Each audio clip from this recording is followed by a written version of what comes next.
ఈ సత్సంతానం కలగాలి అని అంటే ప్రధానంగా కారకమైనటువంటి వాళ్ళు తల్లి తండ్రులు. అయితే ఈ తల్లిదండ్రుల యొక్క భావనలే పిల్లలకి విశేషంగా వస్తాయి.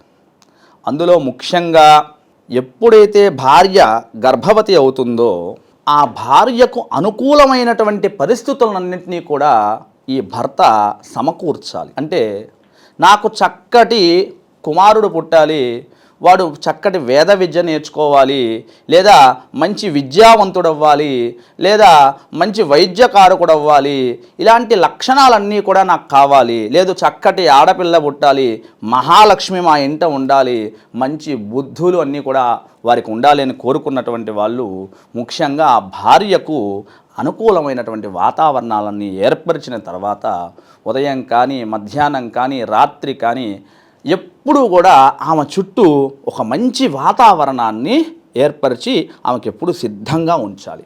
అలా సిద్ధంగా ఉంచాలంటే ఏం చెయ్యాలి? ఆమె ఖచ్చితంగా ఉదయాన్నే లేచిన వెంటనే ఆమెకు అనుకూలంగా ఒక మంచి సంగీతం, అది కూడా ఎలా ఉండాలో తెలుసా? అది వినంగానే ఆ బిడ్డ కూడా, కడుపులో ఉన్నటువంటి బిడ్డ కూడా స్పందనలు తెలియచేయాలి. ఎవరికి? ఆ బిడ్డకు. ఆ విధంగా ఒక మంచి వాయిద్యము చేత, సంగీతము చేత ఆ బిడ్డకు అనేకమైనటువంటి కదలికలన్నీ కూడా ఏర్పడతాయి. అదేవిధంగా రాత్రి పనుకునే లోపల ఒక మంచి బుక్కు చదవడం, అది కూడా ఏమిటో తెలుసా? ఒక దైవికపరమైనటువంటి, ఒక ఆధ్యాత్మికమైనటువంటి ఒక పుస్తకం చదవడం అలవాటు చేయాలి. అలవాటు చేయడం వలన ఎప్పుడైతే అవి చదువుతూ ఉంటుందో దానిలో ఉన్నటువంటి మంచి సారాంశాన్ని కూడా ఆ లోపల ఉన్నటువంటి శిశువు కూడా గమనిస్తూ ఉంటుంది. ఏదో చేస్తున్నది, నన్ను రక్షిస్తున్నటువంటి వారు విశేషంగా నాకు ఏదో చెబుతూ ఉన్నారని చెప్పేసి వినడం కూడా ప్రారంభం చేస్తుంది.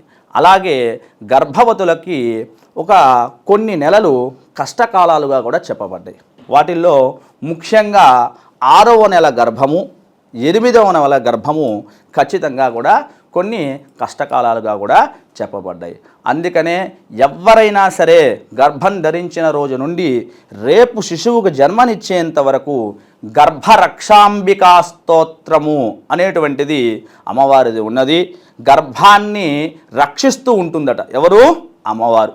కాబట్టి ఆ గర్భరక్షాంబికా స్తోత్రాన్ని ఎవరైతే రోజు ఒకసారి పారాయణ చేస్తూ ఉంటారో, శక్తి ఉన్నది, 1 కాదు 2 సార్లు కాదు 3 సార్లు కాదు, చక్కగా కూడా ఎన్నిసార్లు వీలైతే అన్నిసార్లు పారాయణ చేస్తారో ఆ అమ్మవారు ఎటువంటి హాని కలగకుండా మంచి బుద్ధుల చేత, మంచి తెలివితేటల చేత, మంచి లక్షణముల చేత ఆ శిశువుకు జన్మనిచ్చగలిగేటువంటి అవకాశాన్ని మనం కలుగు చేసుకోవచ్చు.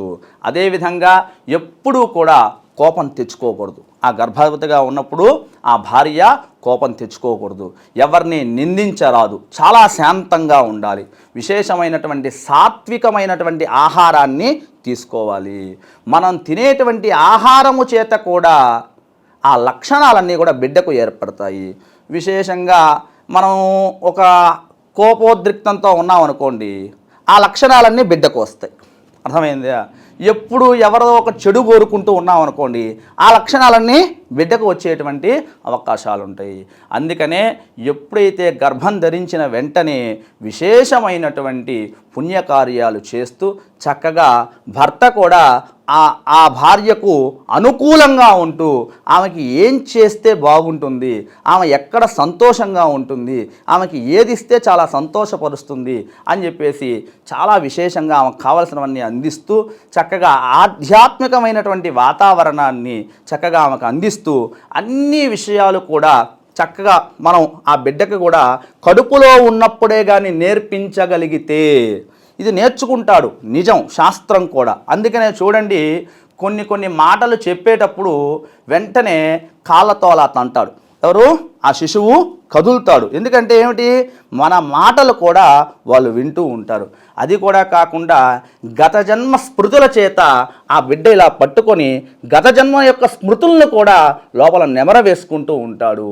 కాబట్టి ముఖ్యంగా తల్లి మంచి సాత్వికమైనటువంటి ఆహారము చేత, మంచి లక్షణముల చేత ఎప్పుడైతే గర్భవతిగా ఉన్నప్పుడు ఉంటుందో ఎప్పుడైతే జన్మించినటువంటి ఆ శిశువు కూడా మంచి విద్యాబుద్ధులకు మంచి తెలివితేటలకు కూడా నిక్షిప్తమై ఉంటాడు. అందుకనే చెబుతూ ఉంటారు, ఏకసంతాగ్రహి. మా పిల్లవాడు ఏదైనా ఒక్కసారి చెబితే పట్టుకుంటాడండి, వాడు మంచి తెలివితేటలు గలవాడండి అంటూ ఉంటారు. ఇది ఎలా సాధ్యమో తెలుసా? ఆ గర్భవతిగా ఉన్నప్పుడు కానీ ఆ తల్లి చిన్నప్పుడు కూడా అదే విధంగా ఉన్నప్పుడు ఆ లక్షణాలన్నీ కూడా వణికిపుచ్చుకొని ఆ శిశువుకి జన్మాంతరం కూడా కలుగుతుంది. కాబట్టి ఈ విధంగా ఉన్నట్లయితే చక్కగా దంపతులందరికీ కూడా సత్సంతానం తప్పకుండా కలుగుతుంది. శుభం భూయాత్.